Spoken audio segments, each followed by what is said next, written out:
Hello दोस्तों, कैसे हैं आप सभी लोग। आशा है, उम्मीद है कि सभी लोग बढ़िया होंगे। उत्तराखंड में जिस भर्ती का इंतजार हर बच्चे को रहता है वो भर्ती आ चुकी है। यूकेएससी ने स्नातक स्तरीय भर्ती के अंतर्गत 416 पदों के लिए नोटिफिकेशन जारी किया है। तो जो बच्चे इसमें फॉर्म भर सकते हैं वो जल्दी से जल्दी इसमें फॉर्म भरें और फॉर्म भर करके अपनी तैयारी में जुटे। लगभग 90 दिन या 100 दिन के आसपास का समय दिया गया है ताकि आप इस बीच अपनी तैयारी कर सकें। इसी तैयारी के क्रम में नालंदा IAS अकेडमी का एक छोटा सा प्रयास है कि वो आप लोगों के लिए क्लासों के माध्यम से आपको पढ़ाने की कोशिश करें या आपका गाइडेंस करने की कोशिश करें।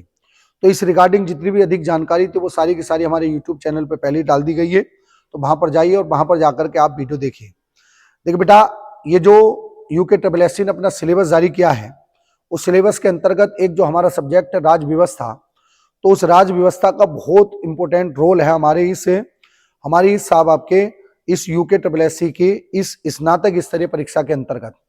राज व्यवस्था को कई टॉपिकों में डिवाइड किया गया है। इस राज व्यवस्था का जो पहला टॉपिक है वो पहला टॉपिक जो साहब आपका रखा गया है वो पहला टॉपिक आपको देखना है। पहला टॉपिक है भारतीय संविधान की विशेषताएं, और भारतीय संविधान की विशेषताओं के अंतर्गत भी ये महत्वपूर्ण 5 बिंदुओं पर साहब आपकी चर्चा की गई है। तो पहला जो बिंदु है उस पर हम थोड़ी सी चर्चा करते हैं। पहला जो बिंदु है वो साहब आपका लोकतांत्रिक व्यवस्था के ऊपर दिया गया है। तो हमारे संविधान की एक विशेषता है कि हमारे संविधान में लोकतांत्रिक व्यवस्था का गठन किया गया है। अब ये लोकतांत्रिक व्यवस्था होती क्या है? देखिए बेटा, किसी भी देश में शासन की कई प्रणाली को अपनाया जा सकता है, जिसमें से एक महत्वपूर्ण प्रणाली है साहब आपकी लोकतंत्र। लोकतंत्र की बात की जाए तो लोकतंत्र का शाब्दिक अर्थ निकल के आता है जनता का शासन। अर्थात हम कह सकते हैं कि शासन की वह प्रणाली जहां पर आम जनता के द्वारा प्रतिनिधियों का चुनाव किया जाए और वो प्रतिनिधि सरकार का गठन करे। तो शासन की वो जो प्रणाली है वो प्रणाली साहब आपकी लोकतंत्र कहलाती है। अब इस लोकतंत्र में भी चुनाव के 2 आधार होते हैं। एक आधार होता है प्रत्यक्ष चुनाव और एक आधार होता है अप्रत्यक्ष चुनाव।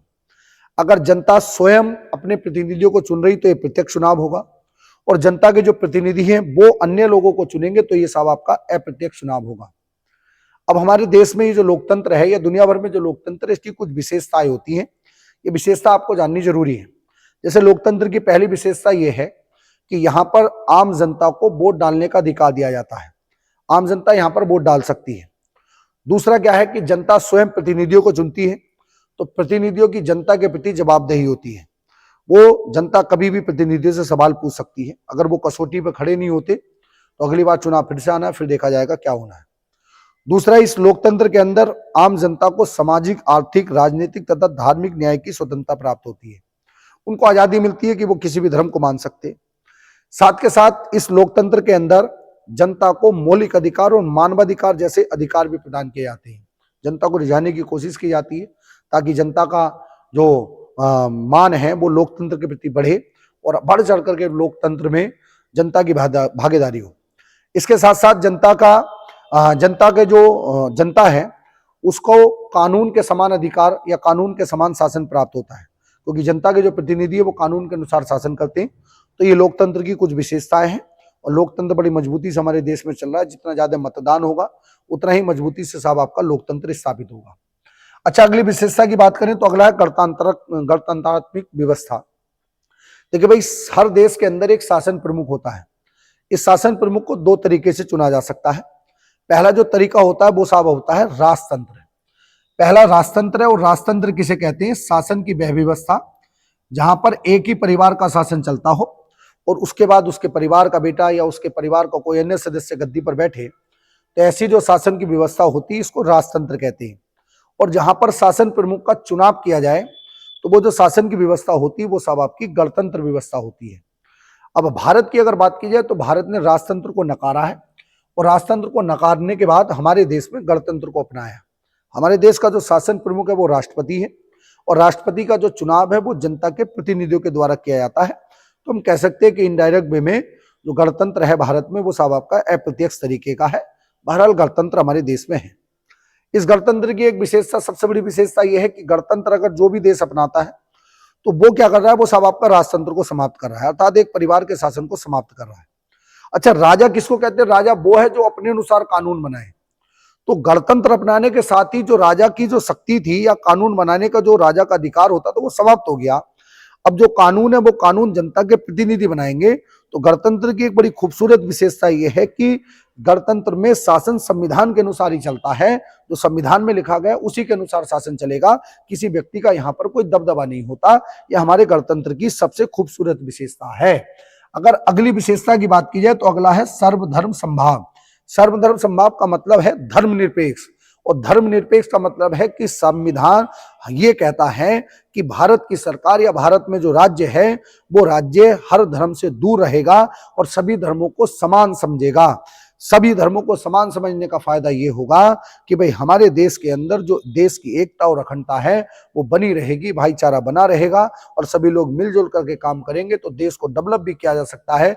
इसलिए भारत सरकार ने 42वें संविधान संशोधन 1976 के तहत इस धर्मनिरपेक्ष शब्द को हमारी प्रस्तावना का हिस्सा बनाया, प्रस्तावना के अंदर शामिल किया, ताकि देश के अंदर जो शासन है वो एकता और अखंडता के साथ साथ आपका स्थापित किया जा सके। तीसरे अगर बात की जाए, चौथे की बात की जाए, सहयोगी संघवाद। ये शब्द बड़ा इंपोर्टेंट है। पहले तो ये समझिए संघवाद होता क्या है। बेटा संघवाद का शाब्दिक अर्थ है कि शासन की ऐसी व्यवस्था जहां पर सत्ता केंद्र और राज्य दोनों मिलकर के चलाते हैं, तो वहां पर जो व्यवस्था है वो व्यवस्था साहब आपकी संघवाद है। तो दोनों मिलकर के शासन चलाते हैं। अच्छा, जब दोनों मिलकर के शासन चला रहे हैं तो इसमें एक समस्या खड़ी हो सकती है, क्या कि केंद्र अपनी मनमानी करे और राज्य अपनी मनमानी करे।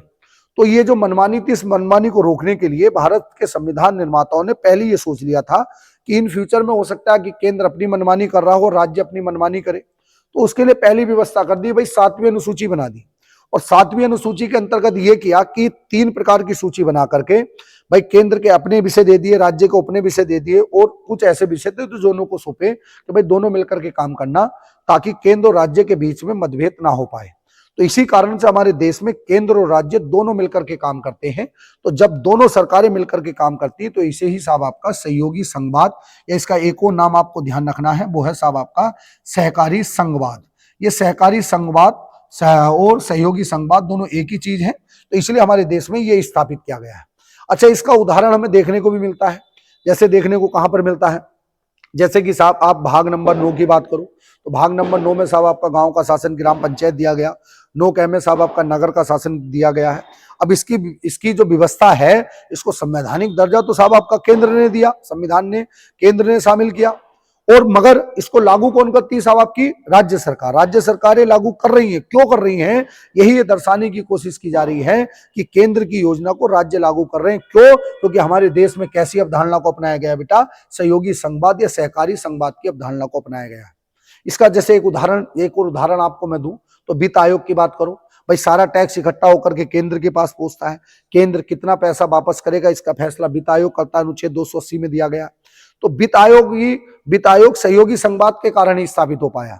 जैसे एक और बात करें, अंतरराज्य परिषद अनुच्छेद 263 में है कि केंद्र के ओर से प्रधानमंत्री और 6 कैबिनेट मंत्री, और राज्यों की ओर से सभी राज्यों के सीएम, यूटी के सीएम भी, और साथ के साथ जहां पर यूटी में सीएम नहीं है वहां पर साहब आपके प्रशासक, ये सभी मिलकर के एक अंतरराज्य परिषद बनाते हैं ताकि आपसी तालमेल को स्थापित किया जा सके। तो ये आपसी तालमेल स्थापित करना ही क्या कहलाएगा साहब आपका सहयोगी संघवाद या सहकारी संघवाद कहलाता है। अगली बात की जाए मौलिक अधिकारों का समावेश। तो ये जो मौलिक अधिकार है ये हमारे संविधान की बड़ी खूबसूरत विशेषता है। समावेश का मतलब होता है साहब किसी भी चीज को शामिल करना। सबसे पहले मैं आपको बता देता हूं कि मौलिक अधिकार होते क्या है। इनको अमेरिका से लिया गया है हमारे संविधान के अंतर्गत। जो इनका मेन तौर पर मौलिक अधिकारों का वर्णन अनुच्छेद 14 से 32 के बीच में है।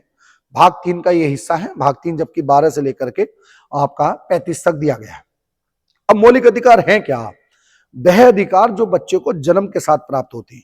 भारत में कोई भी अगर बच्चा, कोई भी व्यक्ति अगर है, उसका जन्म भारत में हुआ हो तो उसको जन्म के साथ ये अधिकार प्राप्त होते हैं, और साथ के साथ ये अधिकार विदेशियों को भी मिलते हैं, दोनों को मिलते हैं। जो अगर कोई भारत में रह रहा है विदेशी तो उसको भी ये साहब आपके मौलिक अधिकार प्राप्त होंगे।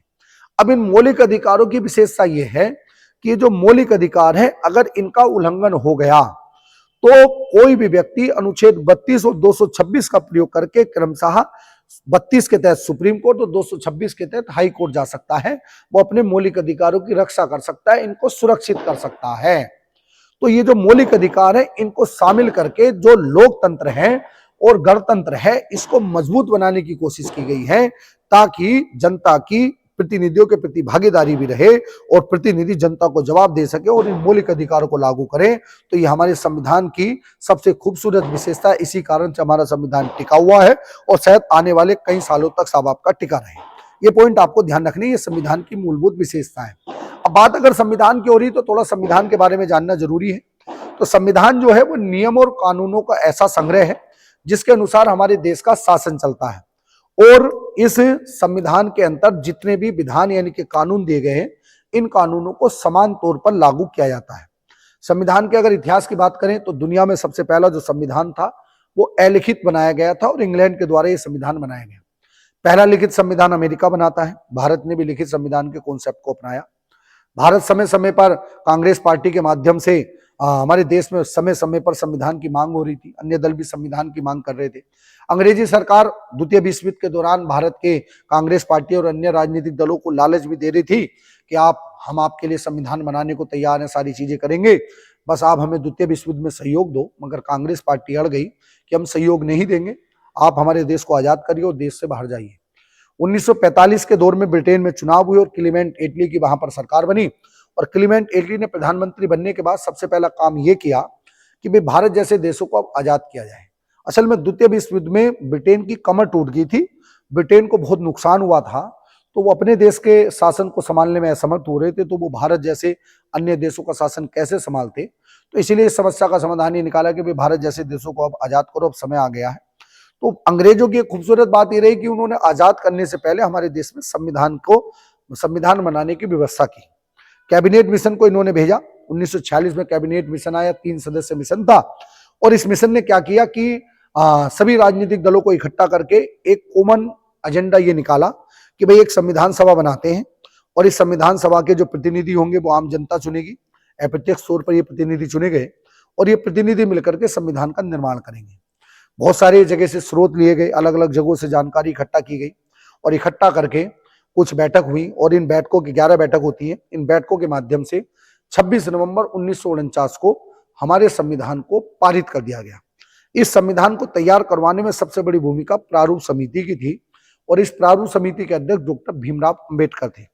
26 नवंबर को संविधान पारित जरूर हुआ मगर इसे लागू किया गया 26 जनवरी 1950 को और 26 जनवरी 1950 से हमारे देश के अंदर जो संविधान था उसके अनुसार शासन के हिसाब आपकी शुरुआत हो गई और संविधान की जो विशेषताएं, 3 विशेषताओं पर हम पहले ही चर्चा कर चुके हैं।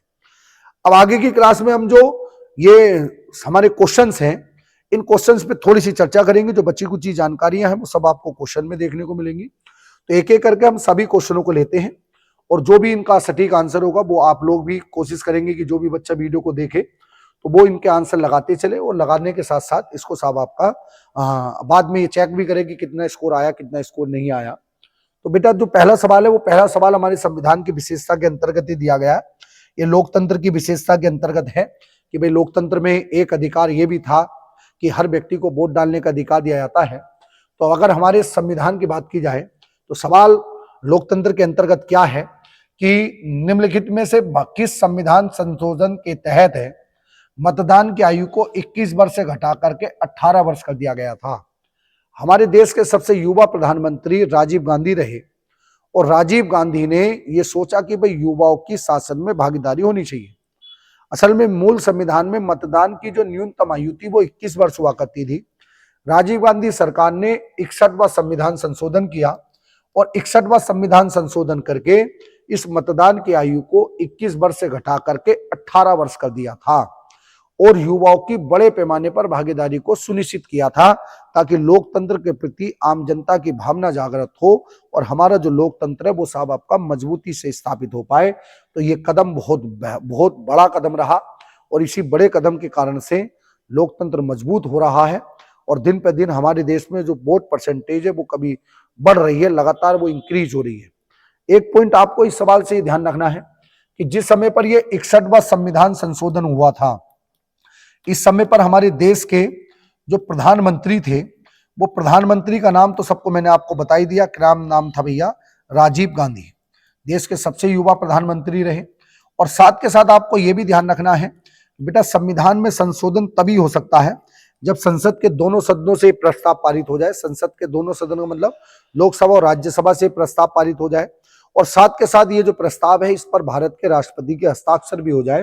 तो इस संविधान संशोधन पर हस्ताक्षर करने वाले जो राष्ट्रपति थे इनका नाम था डॉक्टर शंकर दयाल शर्मा। ठीक है साहब, डॉक्टर शंकर दयाल शर्मा ने इस पर हस्ताक्षर किए थे। एक बात और ध्यान रखना कि भाई ये जो हमारा साहब आपका संविधान संशोधन हुआ, इस संविधान संशोधन ने हमारे देश की ना व्यवस्था पे भी बड़ा परिवर्तन किया था।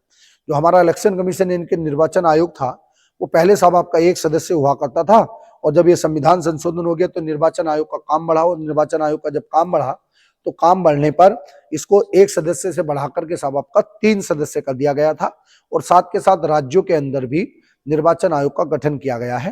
तो उत्तर प्रदेश की बात करें तो 1994 में हुआ, उस समय उत्तराखंड जो था वो उत्तर प्रदेश का हिस्सा था, तो इसलिए हम कह सकते हैं कि 1994 में यहाँ पर साहब आपका निर्वाचन आयोग की स्थापना की गई थी। तो ये आपको पॉइंट ध्यान रखना है। आगे अगर बढ़े तो अगला सवाल क्या है कि भारतीय संविधान के निर्माण के लिए संविधान सभा के द्वारा कुल कितने सत्र बुलाए गए थे। सत्र का मतलब कुल कितनी बैठक बुलाई गई थी। तो संविधान का निर्माण करने के लिए बेटा कुल 11 सत्रों का आयोजन किया गया है। ध्यान रखना, कुल 11 सत्र साहब आपके बुलाए गए थे। पहले सत्र की अगर बात करें तो आपको एक बात ध्यान रखना है कि ये जो संविधान सभा थी, इस संविधान सभा से आपको 2-3 पॉइंट ध्यान रखने हैं। पहला पॉइंट तो आपको ये ध्यान रखना है कि इसका जो गठन हुआ था वो गठन हुआ था साहब आपका 6 दिसंबर सन 1946 में इसका साहब आपका गठन होता है, पहली बात। दूसरी बात आपको ये ध्यान रखनी है कि इसका जो प्रतीक था वो प्रतीक बनाया गया था बेटा, हाथी को इसका प्रतीक घोषित किया गया था। तीसरी बात आपको ये ध्यान रखनी है कि इसकी जो पहली बैठक थी वो पहली बैठक 9 दिसंबर सन 1946 में दिल्ली के सचिवालय, दिल्ली के सेंट्रल सेक्रेटेरिएट में हुई थी, जो अब एक पुस्तकालय साहब आपका घोषित हो चुका है। दूसरी बैठक एक दिन का आराम रहा, और एक दिन के आराम के बाद 11 दिसंबर सन 1946 को साहब आपका बुलाई गई। तीसरी जो बैठक थी, इस तीसरी बैठक को आपको ध्यान रखना है कि फिर से साहब आपका एक दिन का आराम लिया गया था, और उसके बाद तीसरी बैठक 13 दिसंबर सन 1946 में साहब आपकी आयोजित हुई थी। अच्छा, मैं आपकी 11वीं और लास्ट अगर बैठक की बात करूंगा तो लास्ट बैठक, सत्र का मतलब बेटा बैठक ही होता है, ये ध्यान रखना, सत्र का मतलब बैठक ही है। तो आखिरी बैठक की अगर बात की जाए तो आखिरी बैठक जो है वो साहब आपका 24 जनवरी सन 1950 में आयोजित हुई थी। इन बैठक में कुछ काम भी हुए थे। जैसे पहली बैठक की बात करें तो पहली बैठक में वरिष्ठता के आधार पर डॉक्टर सच्चिदानंद सिन्हा को अध्यक्ष बनाया गया। दूसरी बैठक में डॉक्टर राजेंद्र प्रसाद अध्यक्ष बनते और BN राव साहब आपके सलाहकार बनाए गए। TT कृष्णमाचारी और हरेंद्र कुमार मुखर्जी को संविधान सभा का उपाध्यक्ष नियुक्त किया गया। और तीसरी बैठक में पंडित जवाहरलाल नेहरू ने एक प्रस्ताव रखा जिसे उपदेश से प्रस्ताव कहा गया, और इसी उपदेश से प्रस्ताव को 22 जनवरी 1947 में प्रस्तावना के रूप में स्वीकार कर लिया गया था। तो बाद में प्रस्तावना के रूप में स्वीकार की गई। आखिरी बैठक में भी कई काम होते हैं, जैसे संविधान सभा के जो अध्यक्ष डॉक्टर राजेंद्र प्रसाद, उन्हें सर्वसहमति से भारत का राष्ट्रपति चुना गया। राष्ट्रगान वंदे मातरम को राष्ट्रगान को राष्ट्रीय, जनगण मनगढ़ को राष्ट्रीय गान और वंदे मातरम को राष्ट्रीय गीत की संज्ञा दी गई। कई काम इसके भी आखिरी बैठक के दौरान साहब आपके किए गए थे। तो हमें ध्यान रखना कि कुल कितनी बैठक हुई थी, 11 बैठकों का साहब आपका आयोजन किया गया है। अगला सवाल क्या है, अगला सवाल यह है कि भारतीय संविधान शक्ति पृथक्करण के सिद्धांत के अस्तित्व को अमेरिका के संविधान की तरह नहीं करता है, और इसे अमेरिकी संविधान की भांति इसे आधारभूत संरचना का भाग या नींव का पत्थर मानता है। यह कथन सुप्रीम कोर्ट ने किस बाद में कहा था। असल में ये जो सवाल है, इस सवाल में चर्चा की जा रही है, ये की जा रही आधारभूत संरचना की। असल में अमेरिका का जो संविधान है वो भारत का संविधान देखिए अमेरिका के संविधान से भी प्रेरित है। वैसे तो हमारे संविधान में सर्वाधिक जानकारी भारत शासन अधिनियम 1935 से ली गई है। क्यों? देखिए साहब, 1947 में हमारा देश आजाद हुआ, तो आप कह सकते हैं कि ब्रिटिश काल में तो हमारे देश में जो शासन चल रहा था वो अंग्रेजों के अनुसार चल रहा था। भाई अंग्रेजों के समय समय पर एक्ट हमारे देश में आ रहे थे, अधिनियम हमारे देश में आ रहे थे। तो आजादी के बाद क्या हुआ, आजादी के बाद जो लास्ट अधिनियम अंग्रेजों ने पारित किया था वो था भारत शासन अधिनियम 1935। तो भारत सरकार ने फैसला किया कि जब तक हमारा संविधान नहीं बनता तब तक भारत शासन अधिनियम 1935 को ही कंटिन्यू किया जाए। तो ये 26 जनवरी 1950 तक लागू रहा। क्योंकि यही व्यवस्था हमारे देश में चल रही थी तो सबसे ज्यादा जानकारी भी यहीं से लेना स्वाभाविक था, तो यहाँ से सर्वाधिक जानकारी ली गई। मगर देशों की बात करें तो देशों में साहब आपका अमेरिका से हमने सर्वाधिक जानकारी ली है। तो अमेरिका ने जो साहब आपका शक्ति पृथक्करण का सिद्धांत है उसको अपनाया है, और ये जो सुप्रीम कोर्ट के अंदर एक मुकदमा हुआ था जो साहब आपका आधारभूत संरचना या मूलभूत संरचना से जुड़ा हुआ है। तो ये जो मामला था, ये मामला था साहब आपका केशवानंदन भारती बनाम पंजाब सरकार का। 1973 में साहब आपका ये मुकदमा दर्ज किया गया था। इस मुकदमे में आपको एक बात ध्यान रखनी है कि इसी मुकदमे के अंतर्गत जो सुप्रीम कोर्ट था, इस सुप्रीम कोर्ट ने साहब आपकी संविधान की मूलभूत संरचना का सिद्धांत पेश किया था। मूलभूत संरचना का सिद्धांत पेश किया है, ये पॉइंट आप ध्यान रखना।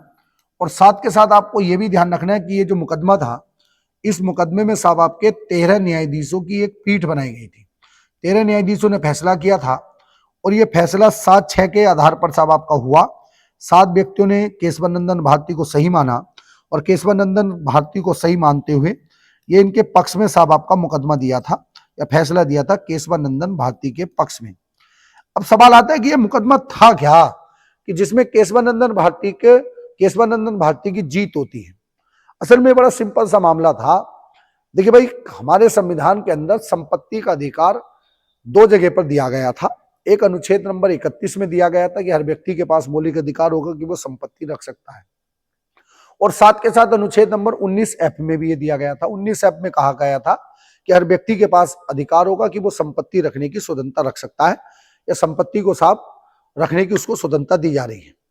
अब ये दोनों के दोनों मौलिक अधिकार में थे। तो होता यह था कि ये जो दोनों मौलिक अधिकार में हुआ करते थे, तो जब भी सरकार इन संपत्ति या किसी भी व्यक्ति की संपत्ति पर अधिकार या कब्जा करने की कोशिश करती थी, तो वो व्यक्ति क्या करता था, वो व्यक्ति सीधे सुप्रीम कोर्ट या हाई कोर्ट मूव कर जाता था। तो बाद में इसको 44वें संविधान संशोधन से संपत्ति के अधिकार को मौलिक अधिकारों की श्रेणी से निकाल करके कानूनी अधिकार भी बनाया गया। अब कहानी कहां से शुरू होती है? कहानी शुरू होती है केरल के एडनीर मठ से। इस एडनीर मठ के ये मठाधीश हुआ करते थे, नाम था केशवानंदन भारती। अभी जो केशवानंदन भारती थे, इनके पास बहुत सारी जमीन थी जो इनके मठ के अधीन थी। केरल सरकार एक लैंड रिफॉर्म बिल लेकर के आती है। वो लैंड रिफॉर्म बिल के अंतर्गत ये जो जितनी भी जमीन थी, जमीन के ऊपर कब्जा कर लेती है। अब ये जो केशवानंदन भारती थे, इनके एक शिष्य थे, शिष्य का नाम था जानकी पालकीवाला। ये सुप्रीम कोर्ट के बड़े प्रसिद्ध वकील थे। तो इन्होंने अपने गुरुजी से कहा कि भाई ये जो संपत्ति है, ये संपत्ति केरल की सरकार नहीं कब्जा सकती, क्योंकि हमारे पास ये अधिकार है कि हमारे पास संपत्ति का मौलिक अधिकार है, हम इसके खिलाफ सुप्रीम कोर्ट जा सकते हैं। तो केशवानंदन भारती की अनुमति से पालकीवाला साहब आपके सुप्रीम कोर्ट मूव करे और एक मुकदमा दायर किया, और इस मुकदमे के अंतर्गत ही सुप्रीम कोर्ट ने संविधान की जो मूलभूत संरचना थी, इसका साहब आपका सिद्धांत पेश किया, और सिद्धांत पेश करते हुए ये माना कि भाई केशवानंदन भारती की जमीन पर केरल सरकार अधिकार नहीं कर सकती, इनको ये वापस कर दिया जाए। अब जब ये मुकदमा साहब आपका हो गया, तो इसके बाद हमारे संविधान के अंदर एक संशोधन हुआ, जो इतिहास में 42वां संविधान संशोधन 1976 के नाम से जाना जाता है। इसको साहब आपका लघु संविधान भी कहा जाता है। ये पॉइंट ध्यान रखना। असल में इस संविधान संशोधन से ना हमारे देश की ना बहुत सारी मूलभूत आवश्यकताओं में परिवर्तन हुआ था, और परिवर्तन होने के साथ साथ एक परिवर्तन इसके अंदर प्रस्तावना के अंदर भी किया गया था। वो क्या किया गया था? असल में ये जो केशवानंदन भारती थे, इस मुकदमे के अंदर या इस केस के अंदर एक और बात ये कही गई कि भाई ये जो प्रस्तावना है, ये प्रस्तावना संविधान का हिस्सा मानी जाएगी, प्रस्तावना संविधान का अंग होगी। इससे पहले जितने भी केस आते हैं, उन सभी केसों में ये कहा गया था कि भाई प्रस्तावना संविधान का हिस्सा नहीं है, मगर इस केस में पहली बार मान लिया गया कि प्रस्तावना संविधान का हिस्सा है। जब प्रस्तावना संविधान का हिस्सा है, तब इंदिरा गांधी सरकार ने इस प्रस्तावना में परिवर्तन करने के लिए संविधान में 42वां संविधान संशोधन किया और 3 शब्दों को संविधान के अंदर शामिल किया। पहला जो शब्द था, वो पहला था साहब आपका समाजवाद। दूसरा जो शब्द इसके अंदर शामिल किया गया, वो किया गया साहब आपका धर्मनिरपेक्ष। और तीसरे अगर शब्द की मैं बात करूंगा, तो तीसरा शब्द जो इसके अंदर शामिल किया गया, वो था साहब आपका अखंडता। तो 3 शब्दों को इसका हिस्सा बनाया गया। ये शब्द पहले मूल संविधान की या मूल प्रस्तावना में नहीं थे, इसलिए एग्जामिनर सवाल पूछता है कि निम्नलिखित में से कौन सा शब्द है संविधान की या मूल प्रस्तावना का हिस्सा नहीं था। तो वो 3 शब्द थे, पहला समाजवाद, दूसरा था पंथ धर्मनिरपेक्ष, तीसरा था अखंडता। अखंडता का मतलब कि भारत को तोड़ा नहीं जा सकता, भारत के हिस्से नहीं किए जा सकते, भारत को अविभाजित नहीं किया जा सकता, ये अखंडता है। धर्मनिरपेक्ष का मतलब सभी धर्म समान होंगे। समाजवाद का मतलब सभी संसाधनों पर सबका बराबर का अधिकार होगा। तो ये सब आपका समाजवाद है, ये ध्यान रखना।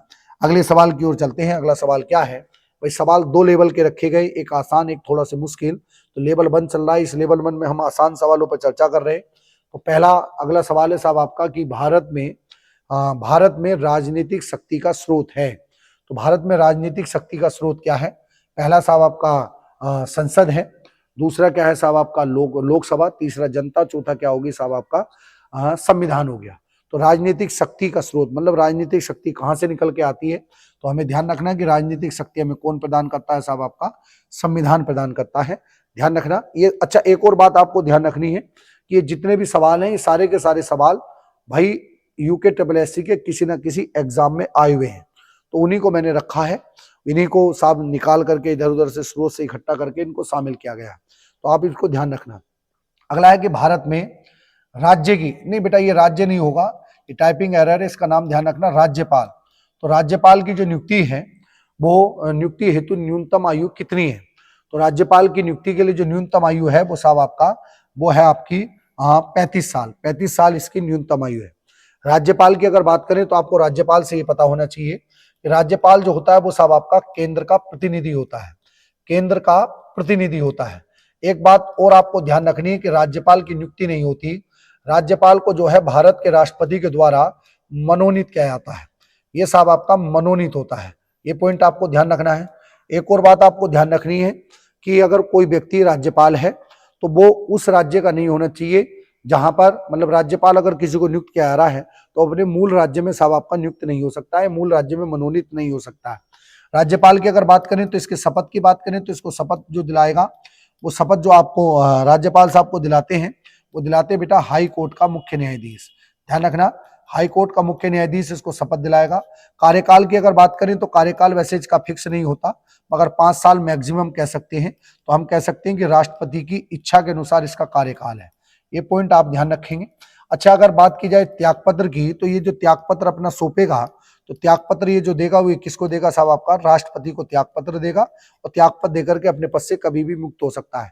एक बात तो ध्यान रखेंगे कि एक राज्यपाल एक से अधिक राज्यों का राज्यपाल भी नियुक्त हो सकता है। ठीक है, आगे बढ़े। अगर इसके वेतन की बात की जाए तो वेतन जो है राज्य की संचित निधि से आएगा, मगर पेंशन की बात करें तो पेंशन जो है वो इसकी साहब आपकी केंद्र सरकार देती है, क्योंकि ये केंद्र के प्रतिनिधि के तौर पर राज्यों में काम करता है। अगला सवाल क्या है कि भारत के संविधान की किस अनुच्छेद के द्वारा यह घोषणा की गई कि भारत राज्यों का एक संघ होगा? तो भारत जो है एक राज्यों का संघ होगा, इसका जो उल्लेख किया गया वो किसमें किया गया साहब आपका अनुच्छेद नंबर 1 में। देखिए साहब, राज्यों का संघ और राज्यों का समूह दो अवधारणाएं हैं। अमेरिका ने जो अवधारणा अपनाई है वो है साहब आपका राज्यों के समूह की, मगर भारत ने जो अवधारणा अपनाई है वो राज्यों के संघ की अपनाई है। असल में दोनों में अंतर क्या है कि मान लें कि एक राज्य ये है, एक राज्य ये है, ये कोई 4 राज्य हैं और ये 4 राज्य हैं और चारों राज्य आपस में मिल गए और मिलकर के इन्होंने किसी एक यूनाइट देश का निर्माण किया। तो ये जो देश होगा इस देश को कहा जाएगा साहब आपका राज्यों का समूह। ध्यान रखना, ये राज्यों का समूह कहलाता है। ये पॉइंट आप ध्यान रखेंगे। जबकि अगर बात की जाए कोई देश की तो पहले कोई देश बना और इस देश के अंदर साहब आपके राज्य बनाए गए हैं, तो ये जो देश होगा इस देश को कहा जाएगा साहब आपका राज्यों का संघ। तो भारत जो है वो साहब आपका राज्यों का संघ है और अमेरिका जो है वो क्या है साहब आपका राज्यों का एक समूह है। आगे बढ़े तो अगली बात अगर करें, अगला सवाल क्या है, 1950 में भारतीय संविधान के भाग सी में कितने राज्य थे?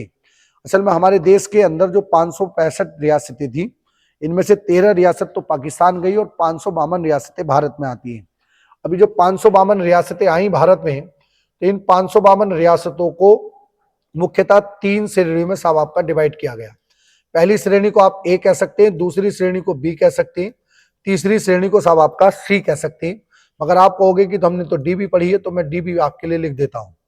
देखिए साहब, ए श्रेणी की बात करें तो ए श्रेणी के अंदर जो राज्य थे वो साहब आपके 9 राज्यों का निर्माण किया गया था। असल में 275 रियासतें इसके अंदर रखी गई और उनसे 9 राज्यों का निर्माण किया गया। दूसरी जो कैटेगरी थी उसमें साहब आपके 8 राज्यों का निर्माण किया गया और तीसरी कैटेगरी में 61 रियासतें थी, उनको मिलाकर के साहब आपके 10 राज्यों का निर्माण किया गया। और जो ये डी कैटेगरी थी इसमें साहब आपके द्वीप समूह को शामिल किया गया था, क्योंकि अंडमान निकोबार और लक्षद्वीप भी भारत का हिस्सा बनते हैं, तो इनको डी कैटेगरी में रखा गया और इनसे साहब आपका एक राज्य का निर्माण हुआ था। तो इस प्रकार हम कह सकते हैं कि हमारे देश में आजादी के बाद 28 राज्यों का साहब आपका गठन किया गया। अभी जो 28 राज्य थे, आपको ध्यान होना चाहिए कि इनका जो उल्लेख था वो संविधान के 7वें संविधान संशोधन में किया गया था और 7वां संविधान संशोधन होता है साहब आपका 1956 में। हुआ ये कि जो राज्य थे बड़े अव्यवस्थित थे, इन राज्यों को व्यवस्थित करने के लिए समय समय पर साहब आपके समय समय पर जो है, सॉरी ये मैं क्या वो लिख गया, एक मिनट ध्यान रखना कि जो 28 राज्य थे, इन 28 राज्यों का वर्णन संविधान के भाग नंबर 7 में किया गया था। और ये जो भाग नंबर 7 समाप्त हुआ वो किससे हुआ है? 7वें संविधान संशोधन 1956 से समाप्त हुआ है। असल में ये जो राज्य थे 28 के 28 राज्य बड़े जल्दबाजी में अव्यवस्थित तौर पर बने थे। इनको व्यवस्थित करने की मांग समय समय पर उठ रही थी। तो सबसे पहले धर आयोग बना, फिर जेबीबी कमेटी बनी, फिर राज्य पुनर्गठन आयोग बना और इसने अपनी सिफारिश की और अपनी सिफारिश में कहा कि इन 28 राज्यों को खत्म करो और इनके स्थान पर दोबारा से नए राज्यों का गठन करो। राज्य जो है वो साहब आपके प्रशासनिक आधार पर बननी चाहिए। तो ये सिफारिश ही करता है और उसके बाद 7वां संविधान संशोधन करके जो भाग नंबर 7 था, इस भाग नंबर 7 को हमारे संविधान से निरस्त कर दिया गया था। तो यहाँ पर भाग नंबर सी का ये पूछ रहा है, तो सी में कितने राज्य हुआ करते थे? 10 राज्य थे। ये पॉइंट आप ध्यान रखेंगे, ठीक है साहब। आगे बढ़ते हैं। अच्छा, एक और बात ध्यान रखना कि ये जो 7वां संविधान संशोधन था, इसमें बेटा राज प्रमुख के पद को भी समाप्त किया गया था। पहले राज्यपाल को राज प्रमुख कहते थे, तो इस पद को समाप्त कर दिया गया था। अगला सवाल है कि भारतीय संविधान एक राष्ट्र का स्तंभ है। भारतीय संविधान एक राष्ट्र का स्तंभ नाम की जो पुस्तक है, इस पुस्तक के लेखक कौन है? तो ये जो पुस्तक है, इस पुस्तक के लेखक है साहब आपके ग्रेनविले ऑस्टिन। ध्यान रखना, रिपीट सवाल है, अक्सर रिपीट होता है पेपर में। तो SSC का सवाल है, ये ध्यान रखना आपको कि ग्रेनविले ऑस्टिन ने इस किताब को लिखा था। अगला देखिए साहब, हमारे संविधान के अंदर, संविधान की अगर बात की जाए तो हमारे संविधान के अंदर, अगर मूल संविधान की मैं बात करूं पहले, तो हमारा जो मूल संविधान था, इस मूल संविधान के अंदर हुआ करते थे साहब आपके 22 भाग। 22 भाग के साथ साथ साहब इसके अंदर 8 हुआ करती थी अनुसूचियां, और 8 अनुसूची के साथ साथ इसके अंतर्गत थी साहब आपकी 395 अनुच्छेद। 395 अनुच्छेद इसके अंदर शामिल थे। वर्तमान समय में भाग बढ़कर के हो चुके हैं साहब। भाग, अगर भाग की मैं बात करूंगा वर्तमान में, तो वर्तमान में आपको ये ध्यान रखना है, क्या याद रखना है कि भैया इसमें 2 बातें आती हैं। 2 बातें आती हैं। पहली बात आती है साहब आपकी क्रमांक की। तो आज भी हमारे संविधान में भाग का क्रमांक 1 से लेकर के साहब आपका 22 तक ही है। मगर अगर संख्या की बात करें तो इनकी संख्या 22 नहीं रही, अब संख्या बढ़कर हो चुकी है साहब आपकी 25 हो चुकी है। अनुसूची की बात करें तो वर्तमान समय में जो अनुसूचियां हैं, इन अनुसूचियों की संख्या 8 से बढ़कर के हो चुकी है साहब आपकी 12 अनुसूचियां हो चुकी है। अगर बात की जाए साहब आपके अनुच्छेद की, तो अगर अनुच्छेद में भी फिर से आपको ये ध्यान रखना है कि अनुच्छेद के अगर क्रमांक की बात करेंगे तो पहली अनुच्छेद 1 ही है और आखिरी अनुच्छेद साहब आपकी 395 है। मगर अगर संख्या की बात करें तो देखिए संख्या भी अलग अलग जगह अलग आती है। कहीं कहीं पर साहब आपके 448 देखने को मिलता है। तो अनुच्छेद आप कह सकते हैं कि लगभग 448 के आसपास है। अब ये जो अनुसूचियां हैं, 12 अनुसूची हैं, इसमें से यहाँ पर 4 अनुसूची दी गई और सुमेलित करने को ये पूछ रहा है, तो इनको आपस में मिलाने के लिए कह रहा है, तो मिला देते, 1 मिनट लगेगी। तो पहली अनुसूची में क्या दिया गया है? तो पहली अनुसूची इसमें कहा गया है कि भारत एवं संघ शासित प्रदेशों के नाम एवं उनका विस्तार। तो भारत एवं उसके राज्य क्षेत्रों का वर्णन अनुसूची नंबर 1 में दिया गया है। दूसरी बात आपको ध्यान रखनी कि जो 8वीं अनुसूची है, इस 8वीं अनुसूची में साहब संविधान की भाषाओं के ऊपर चर्चा है। 10वीं अनुसूची जो है, इस 10वीं अनुसूची के अंतर्गत जो दिया गया है वो साहब आपका 10वीं अनुसूची के अंतर्गत दल बदल कानून दिया गया है, अर्थात सांसद एवं विधायकों की अयोग्यता से संबंधित प्रावधान दिए गए हैं। 11वीं अनुसूची की बात करें तो 11वीं अनुसूची में पंचायत की शक्तियों की एवं उनकी जिम्मेदारियों का वर्णन किया गया है। तो एक बार जरा रिपीट कर ले, पहली अनुसूची में भारत एवं उसके राज्य क्षेत्र है। अनुसूची नंबर जो 2 है, वो 2 के अंदर जो दिया गया है वो साहब आपका जितने भी हमारे साहब हमारी राज व्यवस्था के जितने भी पदाधिकारी हैं, उन सभी पदाधिकारियों की साहब आपके वेतन और भत्तों पर चर्चा है। 3 में साहब आपकी शपथ है, यह आपको ध्यान रखना। 4 में जो है वो साहब आपके जनजातीय क्षेत्रों का प्रशासन है। 5 में बात करें तो असम, मेघालय, त्रिपुरा, मिजोरम में जो हमारा जनजातीय क्षेत्र है उसका उल्लेख किया गया है। ये पॉइंट आपको थोड़े से जरा ध्यान रखने हैं, ठीक है। अगले सवाल की ओर हम बढ़ते हैं। तो अगले सवाल की ओर बढ़े तो 7वीं अनुसूची साहब हमारे संविधान की केंद्र और राज्य के बीच शक्तियों के बंटवारे के ऊपर बनाई गई है। ये पॉइंट ध्यान रखना। अच्छा, अगला सवाल जो है कि वो निम्नलिखित में से कौन सा विषय संघ सूची में सम्मिलित नहीं है? तो संघ सूची का विषय कौन सा नहीं है? देखिए साहब, जो हमारी 7वीं अनुसूची थी, तो ये जो 7वीं अनुसूची है इसके अंतर्गत दिया गया है केंद्र और राज्य के बीच संबंध। तो केंद्र और राज्य के बीच जो संबंध है उसका उल्लेख किया गया है 7वीं अनुसूची में। केंद्र व राज्य के बीच संबंध के बीच संबंध 7वीं अनुसूची में दिया गया है।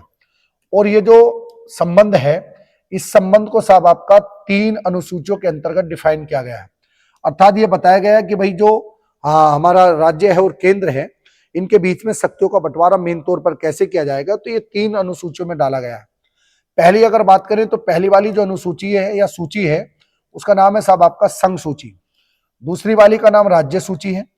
तीसरी की अगर मैं बात करूंगा तो तीसरी वाली सूची कौन सी होगी साहब आपकी, समवर्ती सूची हो गई। ये ध्यान रखना, तीसरी समवर्ती सूची है। अच्छा, एक और बात आपको ध्यान रखनी कि जो हमारा मूल संविधान था और जो वर्तमान संविधान है, इसमें विषयों की संख्या साहब आपकी अलग है। ये बात मैं क्या कहने की कोशिश कर रहा हूं कि देखिए साहब, बहुत सारे मुद्दे हर देश में होते हैं। तो कौन से मुद्दे ऐसे जिन पर केंद्र सरकार कानून बनाएगी, कौन से मुद्दे ऐसे जिन पर राज्य सरकार कानून बनाएगी, और कौन से मुद्दे ऐसे जिन पर दोनों मिलकर के कानून बनाएंगे, वही इन सूचियों में साहब आपका दिया गया है। मूल संविधान की बात करें तो इसके अंदर साहब आपके 97 विषय दिए गए थे, 97 विषय थे। वर्तमान संविधान में इन विषयों को बढ़ाकर के साहब आपका 100 कर दिया गया है। 100 विषय इसके अंदर शामिल है। राज्य सूची की अगर मैं बात करूंगा तो राज्य सूची जो हमारा साहब आपका मूल संविधान था, उसमें राज्य सूची के अंतर्गत साहब आपके 66 विषय दिए गए थे।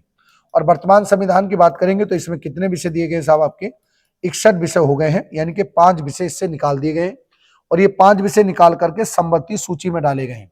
क्योंकि मूल संविधान में समवर्ती सूची में जो विषय हुआ करते थे वो थे साहब आपके 47 विषय, और वर्तमान समय में इसमें विषयों की संख्या बढ़कर के कितनी हो गई है, 52 विषय हो गए हैं। तो ये जो 5 विषय हैं, ये 5 विषय साहब आपके समवर्ती सूची में पहुंचे हैं। तो आपको ध्यान रखना है कि जो 5 विषय हैं, इनको जो शामिल किया गया था वो किया गया था 42वें संविधान संशोधन सन 1976 के तहत समवर्ती सूची का विषय बना दिया गया। यानी कि दोनों मिलकर के, केंद्र और राज्य दोनों मिलकर के कानून बनाएंगे। तो ये जो 5 विषय हैं, इन 5 विषयों से अक्सर पेपर में सवाल आता है। तो पहला जो विषय है वो साहब आपका शिक्षा था। तो पहले शिक्षा राज्य सूची का विषय था, अब साहब आपका समवर्ती सूची का विषय है। दूसरा जो विषय था साहब आपका वो वन था। तीसरे की अगर बात करें तो तीसरा जो विषय था वो था साहब आपका माप तोल, माप बेतोल, यानी कि भार वाला जो विषय है वो था, बाट वगैरह। ये पहले राज्य सूची के अंतर्गत आते थे, अब समवर्ती सूची में है। चौथे की अगर बात करें तो चौथा जो है वो साहब आपका जलीय जीव, जंगलीय जीव, जंगल, जंगलीय जीव एवं जंगलीय जीव कह लो, जंगलीय जीव थोड़ा अच्छा नहीं लगेगा, यहाँ पर कह सकते हैं वन्य जीव। जितने भी साहब हमारे वन्य जीव एवं पशु है, तो उनका संरक्षण जो है वो साहब आपका ये भी समवर्ती सूची में पहुंच गया है। और चौथे की बात करें तो चौथा साहब आपका न्याय प्रशासन, तो ये भी आज की तारीख में समवर्ती सूची का विषय है। तो ये पॉइंट आपको ध्यान रखना है, ठीक है। आगे बढ़ते हैं, अगले सवाल की ओर चलें। तो अगला सवाल क्या है, 11वें नंबर का सवाल है कि निम्नलिखित में से कौन संविधान सभा की प्रारूप समिति का सदस्य नहीं था। तो प्रारूप समिति का क्या रूप था वो मैं पहले आपको बता दूं। देखिए साहब, हमारे संविधान का खाका डॉक्टर BN राव के द्वारा तैयार किया गया और इसको एक निश्चित रूप देने की जिम्मेदारी इस प्रारूप समिति को सौंपी गई थी। ये जो प्रारूप समिति थी, इसका जो गठन किया गया वो किया गया था 29 अगस्त सन 1947 में। ये प्रारूप समिति बनती है और BN राव ने जो खाका तैयार किया उसको निश्चित रूप देने में लग जाती है। इस प्रारूप समिति के अंदर साहब आपके 7 सदस्य थे। इन जो 7 सदस्य थे, इन 7 सदस्यों में से आपको ध्यान रखना है कि इसके जो अध्यक्ष थे वो अध्यक्ष थे साहब आपके डॉक्टर भीमराव अंबेडकर। ये जो साहब आपके जवाहरलाल नेहरू थे, ये इसके सदस्य नहीं थे। तो आपको ध्यान रखना है कि ये सदस्य नहीं थे, नहीं पूछ रहा है, सदस्य नहीं थे। तो इनका नाम था जवाहरलाल नेहरू, ये इसके मेंबर नहीं थे, ध्यान रखना। 3 ये थे, के मुंशी, N गोपाल स्वामी अयंगर, और डॉक्टर तीसरे कौन हो गए साहब, डॉक्टर भीमराव अंबेडकर। तो 3 ये थे, 4 और व्यक्ति थे। एक का नाम और ध्यान रखेंगे, इनका नाम था कृष्ण स्वामी अय्यर। कृष्ण स्वामी अय्यर अगले व्यक्ति थे, यानी कि चौथे नंबर के हो गए। 5वें व्यक्ति की अगर मैं बात करूंगा तो 5वें व्यक्ति का नाम आपको ध्यान रखना है कि एक मुस्लिम समुदाय से थे, जिनका नाम था सैयद मोहम्मद सदादुल्ला। सैयद है मोहम्मद है सदादुल्ला, ध्यान रखना। और अगर 5वें सदस्य की बात करें तो 5वां और छठा थोड़े से इंपोर्टेंट कारण है कि जो मूल समिति थी उसके अंदर BL मित्र को बनाया गया था, मगर ये BL मित्र जो थे ये स्वास्थ्य कारणों से साहब अपने पद से त्यागपत्र दे देते, और जब इन्होंने त्यागपत्र दे दिया तो इनके स्थान पर N माधव राव को बनाया गया। N माधव राव नए साहब आपके सदस्य प्रारूप समिति में शामिल हुए। अगला सदस्य जो है वो बहुत इंपोर्टेंट है, इनका नाम था बेटा DP खेतान। तो ये जो DP खेतान साहब थे, इन DP खेतान साहब की मृत्यु हो जाती है ये जब मृत्यु होगी तो इनके स्थान पर नया सदस्य जो बनते हैं वो बनते हैं साहब आपके टीटी कृष्णमचारी। टीटी कृष्णमचारी इन नए सदस्य के तौर पर शामिल हुए। तो 7 सदस्य थे, अपनी रिपोर्ट तैयार करते हैं और रिपोर्ट तैयार करके इसी के आधार पर हमारे संविधान को पारित करवा देते हैं। ठीक है, आगे बढ़े अगले सवाल पर। अगला सवाल है कि भारतीय संविधान सभा ने संविधान को कब अपनाया था। तो हमारा जो संविधान अपनाया गया यानी कि जब ये पारित हुआ था, तो आपको ध्यान रखना है कि ये तो पारित हुआ था 26 नवंबर 1949 को, मगर लागू जो हुआ है वो लागू कब हुआ था, लागू होता है 26 जनवरी 1950 को। अच्छा, एक सवाल आज की तारीख में बड़ा आता है कि भारतीय संविधान अंगीकृत कब किया गया था। तो ये जो अंगीकृत किया गया था 26 नवंबर 1949 को। तो आजकल ये पारित करना शब्द नहीं दे रहा, उसकी जगह पर अंगीकृत कर रहा है। तो आपको अंगीकृत शब्द ध्यान रखना कि अंगीकृत कब किया गया, 26 नवंबर 1949। 13वां सवाल है कि संविधान सभा के संवैधानिक सलाहकार कौन थे। तो सलाहकार थे साहब आपके वीएन राव। वीएन राव को संवैधानिक सलाहकार बनाया गया था, ध्यान रखना। ठीक है, अगला सवाल क्या है। अगला सवाल है कि साहब संविधान सभा की पहली बैठक कब हुई। अभी मैंने आपको बताया था 9 जनवरी सन 1946 में। अच्छा, 2 ऑप्शन एक जैसे हो गए, तो ध्यान रखना 9 जनवरी सन 1946 में संविधान सभा की पहली बैठक का आयोजन किया गया है। दूसरी बैठक 11 जनवरी। अरे ये सवाल ही इन्होंने बेटा ये गलत हो गया। संविधान सभा की पहली बैठक, ये ऑप्शन इन्होंने गलत टाइप कर दिया टाइपिस्ट ने। तो संविधान सभा की जो पहली बैठक है वो 9 दिसंबर सन 1946 में हुई थी। अभी मैंने इस पर चर्चा की है, तो आप देख लेंगे, पहले एक बार हम इस पर चर्चा कर चुके हैं। आगे बढ़े, 15वां सवाल है कि भारतीय संविधान में संघीय शब्द का प्रयोग किया गया है। तो संघ शब्द का प्रयोग कहां पर किया गया है। तो ये प्रस्तावना में भी देखने को मिलता है, भाग नंबर 3 में भी देखने को मिलता है, और अनुच्छेद क्या है साहब आपका 369, इस 369 में भी साहब आपका देखने को मिलता है। तो इसका आंसर होगा साहब आपका उपरोक्त सभी। तो ध्यान रखना उपरोक्त सभी जो है वो इसका राइट आंसर है। ध्यान रखना सभी में साहब आपका इसका प्रयोग किया गया है। आगे बढ़े, अगले सवाल की ओर बढ़े। तो अगला सवाल है कि किस विवाद में अवधारित किया गया था कि संघवाद यानी कि संघवाद संविधान का आधारभूत ढांचा है। तो इसका जो उल्लेख किया गया है वो किया गया था केशवानंदन भारती बनाम केरल सरकार के मामले में 1973 में। इस पर अभी हमने पहले ही चर्चा कर ली थी। 17वें नंबर का सवाल क्या है। 17वां है कि भारतीय संघवाद व्यवस्था एकात्मक में परिवर्तित हो सकती है। मतलब एकात्मक शासन व्यवस्था क्या होती है, पहले एकात्मक शासन व्यवस्था को समझ लो। मतलब शासन की वह व्यवस्था जहां पर सारी शक्ति केंद्र के पास आ जाए, यानी कि सारी शक्ति केंद्र के पास आ जाती है। तो जब केंद्र के पास सारी शक्ति आ जाए तो ये जो शासन की व्यवस्था होगी इसको क्या कहा जाएगा, एकात्मक शासन व्यवस्था कहा जाता है। तो ये किस किस परिस्थिति में सारी शक्ति केंद्र के पास आती है। तो पहला आपातकाल है। आपातकाल में क्या होता है कि जो राज्य सूची के विषय उन पर कानून केंद्र सरकार बनाती है। अगला जो विषय है वो क्या है साहब आपका सामान्य निर्वाचन के समय, हाँ जब भी मतदान होगा तब भी साहब ये व्यवस्था केंद्र के पास पहुंचेगी। अगला होगा साहब आपका 2/3 राज्यों के द्वारा पारित होने के प्रस्ताव पर, हाँ बिल्कुल ये भी ठीक है। तो यानी कि उपरोक्त सभी जो है वो इसका राइट आंसर होगा। तो ध्यान रखना एकात्मक शासन व्यवस्था जो है वो साहब आपका तब स्थापित होगी जब ये तीनों परिस्थिति हो जाती हैं। तो इसका आंसर आप ध्यान रखेंगे उपरोक्त सभी। अगला सवाल है कि साहब संघात्मक व्यवस्था में सर्वोच्चता किसकी होगी। तो संघात्मक व्यवस्था में सर्वोच्चता किसकी होती है साहब आपका संविधान की होती है। हम सभी बातें पढ़ चुके हैं कि ये संघात्मक शासन व्यवस्था की विशेषता ही है। वैसे संघात्मक शासन व्यवस्था कनाडा से ली गई है, ध्यान रखना। अगले सवाल पे चलें तो नीचे दिए गए विकल्पों में से कौन सा लक्षण परकीय गणतंत्र के संविधान का संघीय लक्षण नहीं है। मतलब हमारा जो गणतंत्र है उसका लक्षण नहीं है। तो पहला लिखित संविधान गणतंत्र की व्यवस्था है, शक्तियों का विभाजन भी है, द्विसदनात्मक व्यवस्था भी है। तो राज्यपाल की जो नियुक्ति ये नहीं है भैया। मैंने आपको बताया था कि राज्यपाल को जो है नियुक्त नहीं किया जाता, वो साहब आपका मनोनीत किया जाता है। ये पॉइंट आप ध्यान रखें। अगला था कि किसने कहा कि संविधान को संघात्मक के तंग ढांचे में नहीं ढाला जा सकता। यानी कि संविधान को फ्रीडम मिलनी चाहिए, इसे हम संघवाद के अंतर्गत नहीं ढाल सकते। तो ये जो शब्द हैं ये शब्द हैं डॉक्टर भीमराव अंबेडकर के। अंबेडकर साहब ने कहा था कि जितना फ्रीडम मिलेगी उतना ही साहब आपका संविधान सही से काम करेगा। तो इसे हम संघात्मक ढांचे में नहीं डाल सकते। ये भीमराव अंबेडकर के शब्द हैं। अगला था कि भारतीय संविधान की प्रस्तावना में कौन सा शब्द नहीं जोड़ा गया है। तो ये जो संयोजन्य है ये साहब आपका नहीं जोड़ा गया। संयोजन्य का मतलब होता है किसी की सहायता से। बाकी शब्द हैं जैसे न्याय है, 3 प्रकार के न्याय हैं, आर्थिक न्याय, राजनीतिक न्याय, सामाजिक न्याय। स्वतंत्रताएं हैं, 5 प्रकार की स्वतंत्रताएं हैं हमारे प्रस्तावना के अंदर। समानता दी गई है साहब हमारे प्रस्तावना के अंदर, मगर सौजन्य शब्द का कहीं पर भी उल्लेख नहीं किया गया। अगला सवाल क्या है कि भारतीय संविधान में गणतंत्र है। संविधान सभा ने जनगण मनगण अधिनायक को राष्ट्रगान के तौर पर कब अंगीकृत किया था, यानी कि कब अपनाया था। मैं भी आपको बता ही रहा था ये काम कब हुआ था, 24 जनवरी 1950 को। साथ के साथ वंदे मातरम को भी राष्ट्रीय गीत के तौर पर इसी समय पर अपनाया गया था।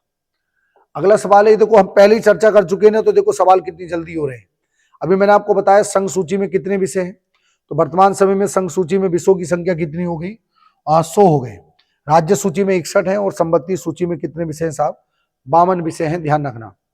अगला सवाल था कि किस संविधान संशोधन में के तहत मतदान की आयु को 21 वर्ष से घटा करके 18 वर्ष किया गया।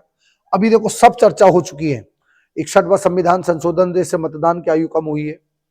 अगला सवाल क्या है भाई, अगला सवाल है 25वां कि भारतीय संविधान सभा का गठन किस मिशन की सिफारिश पर हुआ। भी मैंने आपको बताया कैबिनेट मिशन की सिफारिश पर हुआ था। भाई कैबिनेट मिशन आया था 1946 में, 3 सदस्य था। पैट्रिक लॉरेंस के अध्यक्ष थे, स्टोफर्ड क्रिप्स और एबी अलेक्जेंडर इसके मेंबर थे। इन्होंने ही भारत में संविधान सभा के गठन का सुझाव रखा था। अगला सवाल है कि भारतीय संविधान के किस अनुच्छेद में हिंदी को भारतीय संघ की राजभाषा घोषित किया गया है। तो हिंदी जो हमारे संघ की राजभाषा है वो अनुच्छेद नंबर 343 के तहत है, ध्यान रखना। 343 के तहत इसको शामिल किया गया है। भाग नंबर 20 है, ये भी ध्यान रखना। अगला है कि भारतीय संविधान किस संविधान संशोधन के द्वारा शिक्षा का विषय राज्य सूची से संवर्ती सूची में साहब आपका स्थानांतरित किया गया है। तो ये 42वां संविधान संशोधन था। अभी मैंने आपको बताया था 5 विषय थे, शिक्षा था, वन था, और साहब आपके वन्य जीव थे, मापतोल था, और साथ के साथ न्याय प्रशासन था। तो ये उसमें शामिल हुआ है। 28वां सवाल है किसने संविधान सभा की प्रारूप समिति की अध्यक्षता की थी। तो प्रारूप समिति के अध्यक्ष कौन थे, डॉक्टर भीमराव अंबेडकर या बाबा साहब अंबेडकर इसके साहब आपके अध्यक्ष थे। 29वां सवाल है कि भारत का संविधान भारत को घोषित करता है। तो भारत को घोषित करता है राज्यों का एक समूह करता है क्या, नहीं भाई। राज्यों का एक साहब आपका स्वैच्छिक संघ करता है क्या, नहीं भाई। परिसंघ करता है, नहीं भाई। क्या करता है, राज्यों का एक संघ घोषित करता है। तो भारत क्या है साहब आपका, राज्यों का संघ है। समूह मत लगा देना, समूह बेटा अमेरिका के लिए प्रयोग किया गया है। अब थोड़ा सा यहां से ना क्वेश्चन ठीक ठाक शुरू होते हैं। वह साहब आपका लेवल 2। तो भारतीय संविधान में समाहित किन विशेषताओं के कारण ये एक अनूठा संविधान बना है। तो हमारे संविधान में कौन कौन सी ऐसी विशेषताएं हैं जिस कारण से हमारे संविधान को अनूठा संविधान कहा गया है। तो पहला लोकतंत्र है। हाँ, लोकतंत्र तो हमारे देश में है ही, लोकतंत्र की व्यवस्था हमारे संविधान में उल्लेख की गई है। तीसरा साहब आपका क्या है, संघ है। हाँ, संघात्मक व्यवस्था है, कनाडा से ली गई है, ध्यान रखना। अगला साहब हमारे संविधान में मौलिक अधिकार है क्या, हाँ बिल्कुल मौलिक अधिकार है। मौलिक अधिकार यूएसए से लिए गए। नीति निर्देशक तत्व भी है क्या, हाँ भाई नीति निर्देशक तत्व भी है। तो ये साहब आपके आयरलैंड से है। असल में नीति निर्देशक तत्व और मौलिक अधिकारों में एक फंडामेंटल अंतर है, ध्यान रखना। ये मौलिक अधिकार लागू करने हैं राज्य को, मगर नीति निर्देशक तत्व राज्य की इच्छा पर निर्भर करते हैं कि उनको लागू किया जाना है या नहीं किया जाना है। तो राज्य की इच्छा पर निर्भर करते हैं, ये पॉइंट ध्यान रखना, आयरलैंड से लिए गए, ठीक है। तो ये सभी चीजें इसके अंतर्गत हैं। तो आंसर क्या हो जाएगा इसका, डी, यानी कि उपरोक्त सभी इसका सही आंसर है। अगला सवाल है 31वां। थोड़े से ऐसे सवाल ना आपको देखने को मिलेंगे, ये ध्यान रखना आपको। अगला सवाल क्या है कि भाई निम्नलिखित में से कौन सा प्रावधान ब्रिटिश संविधान से प्रेरित नहीं है। तो अंग्रेजों के संविधान से कौन सा प्रावधान साहब आपका प्रेरित नहीं है। पहला, सरकार की संसदीय व्यवस्था। हाँ, संसद व्यवस्था हमने ब्रिटेन से ली है, ध्यान रखना। कानून बनाने की प्रक्रिया, ये भी हमने साहब आपका यहीं से ली है, ब्रिटेन से ली है। अगला क्या है साहब आपका, कानून है। कानून के शासन का विचार। तो कानून के शासन का विचार कि कानून के अनुसार शासन चलेगा, इसका विचार। एक अपशिष्ट शक्ति का सिद्धांत जो है, ये जो अपशिष्ट शक्ति का सिद्धांत है, ये जो सिद्धांत है, ये सिद्धांत साहब हमने जो है, ये सिद्धांत हमने यहां से नहीं लिया है। असल में अपशिष्ट शक्ति का जो सिद्धांत है, ये सिद्धांत जो लिया गया है, ये साहब आपका कनाडा से लिया गया है। अच्छा, अपशिष्ट शक्ति का सिद्धांत क्या कहलाता है। अपशिष्ट शक्ति के सिद्धांत का मतलब यह है कि भाई देखो, हमारे संविधान में जितने भी शक्तियां थी वो 3 सूचियों में बांट दी गई हैं। अब अगर कोई ऐसा विषय है जो इन सूचियों में शामिल नहीं है तो वो अपशिष्ट विषय के अंतर्गत आता है और इन पर कानून केंद्र सरकार बनाती है। जैसे मान लो कि अचानक कोई हमारे देश में महामारी फैल गई, अब वो इस सूची का विषय तो है नहीं भाई, इसमें कानून कौन बनाए, केंद्र बनाए राज्य बनाए, दोनों में विवाद हो जाएगा कौन बनाना कौन नहीं बनाना, तो उन्हें अपशिष्ट सूची के अंतर्गत डाल दिया गया और ये कह दिया गया कि इन पर जो कानून है वो केंद्र बनाएगा। तो ये हमारा कनाडा से है। बाकी हम तीनों चीज कहाँ से लेकर के आए साहब, आपका ब्रिटेन से लेकर के आए। तो इसमें जो ऑप्शन है वो केवल साहब आपका ये बी ऑप्शन सही होना चाहिए। तो इसका आंसर केवल साहब आपका बी है, बी इसके अंदर शामिल नहीं है। तो कूट में आप ई बना देंगे, तो ई में बनाएंगे साहब आपका केवल क्या बनाएंगे साहब आपका 2 इसका राइट आंसर होगा। तो ध्यान रखेंगे। अगले सवाल की ओर चलते हैं। 32वें नंबर का सवाल है कि भाई यहाँ पर ना कुछ देश दिए हैं और कुछ उनके स्रोत दिए हैं, इनको मिलाना है। अभी मैंने आपको बताया नीति निर्देशक तत्व कहां से लिए गए साहब, आपके आयरलैंड से लिए गए। अगर मूल अधिकारों की बात करें तो मूल अधिकार कहां से लिए गए साहब, आपके अमेरिका से लिए गए हैं। अच्छा, संघ और संघ राज्य के संबंधों की समवर्ती सूची ऑस्ट्रेलिया से ली गई है।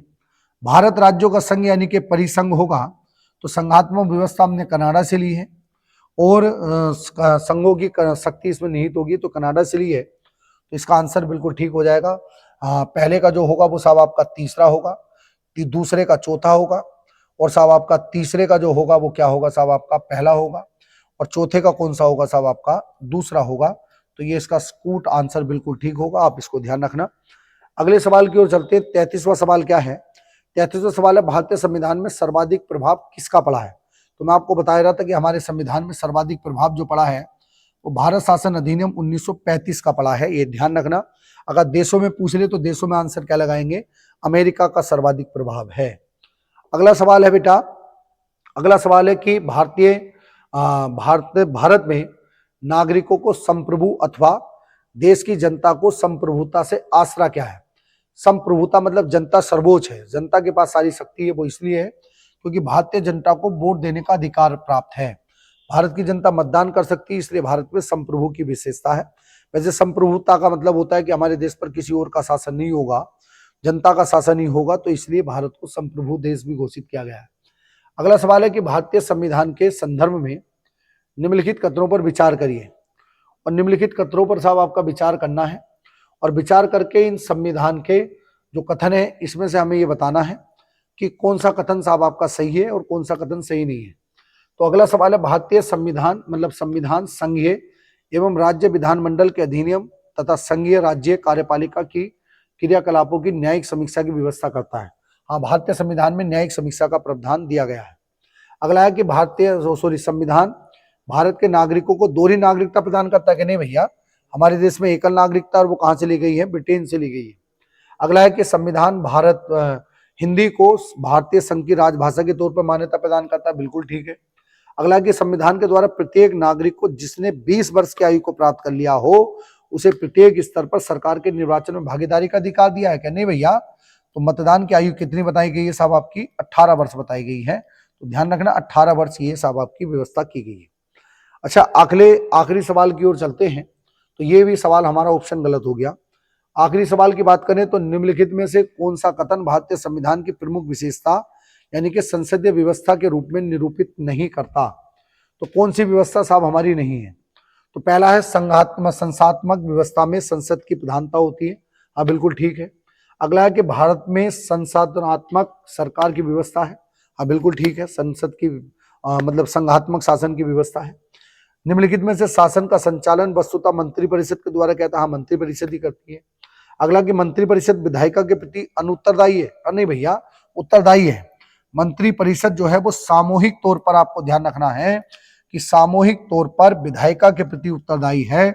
और विधायिका बेटा दो प्रकार की होती है, केंद्र की अलग विधायिका है और केंद्र की जो विधायिका है उसको संसद कहेंगे और जो राज्य की विधायिका है उसको साहब आपका कहा जाएगा विधानमंडल। तो ध्यान रखना कि विधानमंडल नहीं कहेंगे बेटा। अच्छा, और आपको ध्यान रखना है कि जो केंद्र की विधायिका है वो संसद के किस हिस्से के, लोकसभा के प्रति उत्तरदायी है और राज्य की जो किसके प्रति उत्तरदायी है साहब आपका विधानसभा के प्रति उत्तरदायी है। तो ये पॉइंट आपको ध्यान रखना है। मैं समझता हूं कि जो 36 सवाल थे इन 36 सवालों से आपने आज की क्लास में बहुत कुछ सीखा होगा। कल की जो क्लास रहेगी वो टॉपिक नंबर 2 पर आधारित रहेगी। क्लास आपको अच्छी लगे तो जरा इसको जल्दी से जल्दी शेयर करना और अपने उन साथियों पर पहुंचाना जो लेखपाल वीडियो और पटवारी बनने का सपना देख बैठे हैं। उनके सपने को हम पूरा करने में जितनी हो सकता है उतनी कोशिश करेंगे, उतनी सहायता करेंगे। तो आज की क्लास को यहीं पर समाप्त करते हैं। जय हिंद, जय भारत।